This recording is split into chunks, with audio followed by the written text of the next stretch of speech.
இனிய தமிழ் நெஞ்சங்களுக்கு தமிழ் வணக்கம். திருக்குறள் அதிகாரம் 19 புறங்கூறாமை. குறள் 2. அறநெழியி அல்லவை செய்தலின் தீதே புறநெழியி பொய்த்து நகை.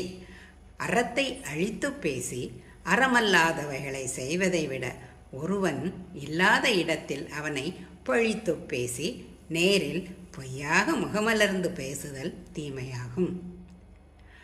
அறநெழியி அல்லவை செய்தலின் தீதே புறநெழியி பொய்த்து நகை. To smile in another presence after having spoken bad about him behind his back is a greater evil than doing sinful acts. அறநெழியி அல்லவை செய்தலின் தீதே புறநெழியி பொய்த்து நகை. நன்றி, வணக்கம்.